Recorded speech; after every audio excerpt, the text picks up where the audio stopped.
final question on this video is, what is the deal with Mitch Trubisky? Open-ended question.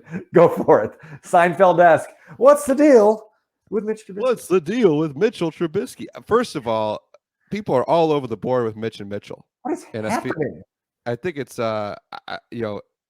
he said to us on day one, you can call him Mitch. I don't know why not just call him Mitch. Schefter seems intent on sticking with Mitchell, and it's driving me crazy.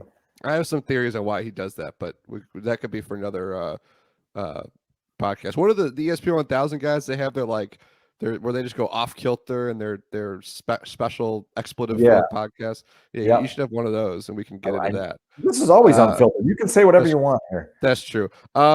Look, you talk about supply demand, right? So I guess so. Carson Wentz has moved. Jimmy Garoppolo is still out there, but you got to deal with his contract, his injury, and then there's Jameis Winston. There's Taylor Heineke. There's Marcus Mariota. Very ordinary draft class.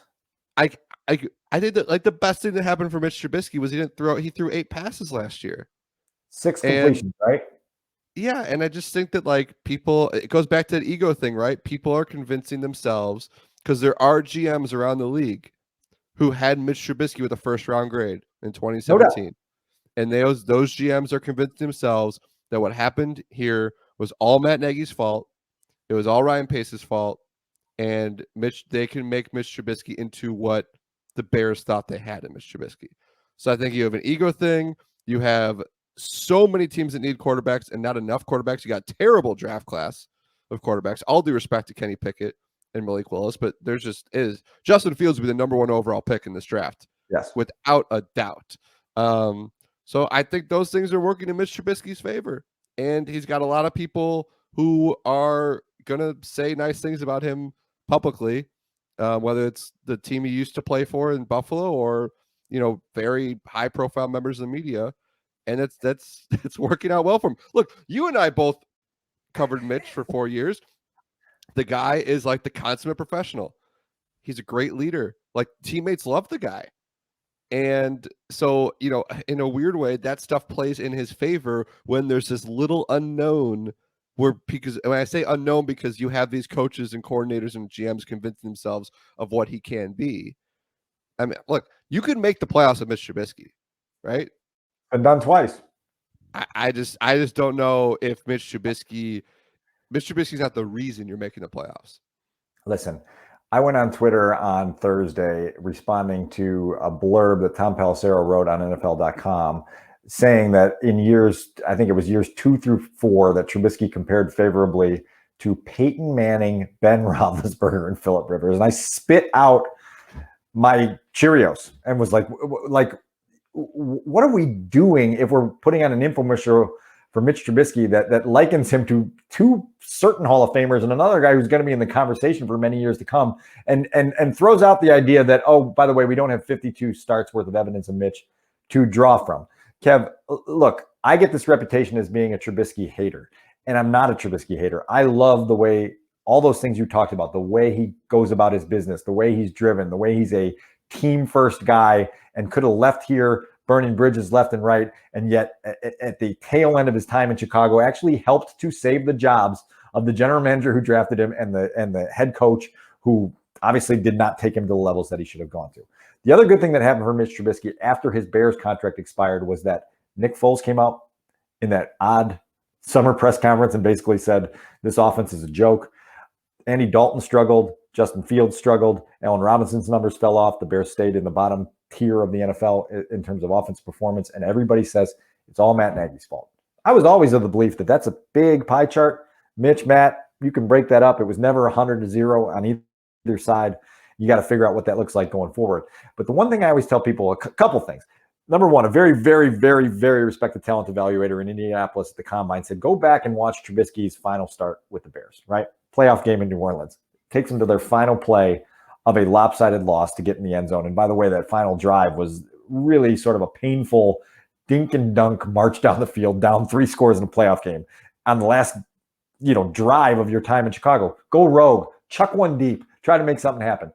That's neither here nor there. 52 starts, though. That's a big body of work. We ranked them at the Chicago Tribune at the tail end of the 2021 season, or 2020 season, rather.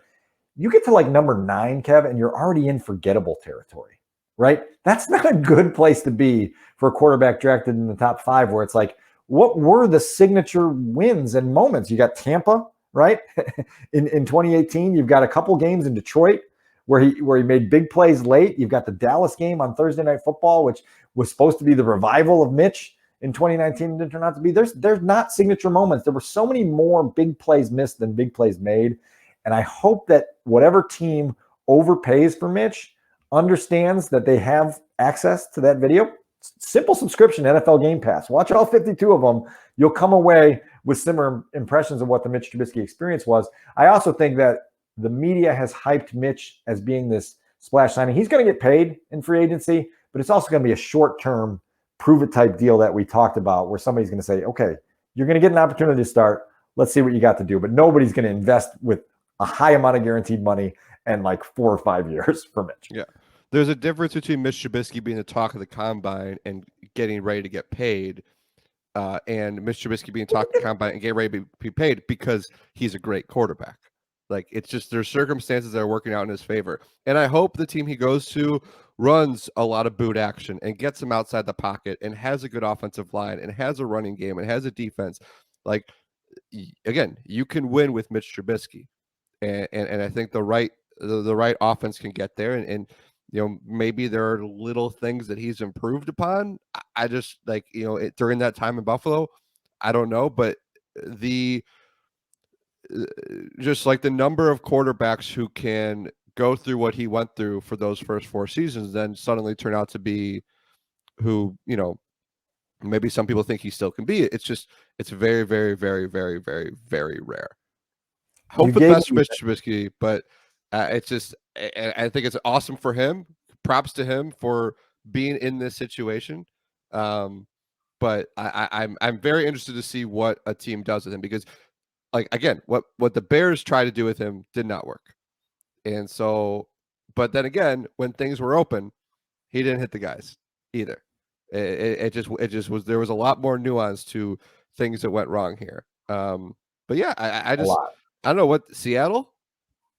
Maybe I have no idea. I really have no idea. New York Giants? The Giants one is the one that's interesting, right? Because of the Daboll connection and the ability to, potentially challenge Daniel Jones. I don't know why the Giants would go down that road when they're trying to see what they have in Daniel Jones, and why Mitch would sign up for that, given what we've talked about, supply and demand, and an opportunity to probably get a definitive starting role somewhere. It's going to be fascinating to see. You gave me the perfect headline. I'm going to pull out the Mitch discussion for a standalone video. You can win with Mitch Trubisky. Free agency preview, right? There it is. That's it. You want clicks on YouTube? We're going to get them. We're going to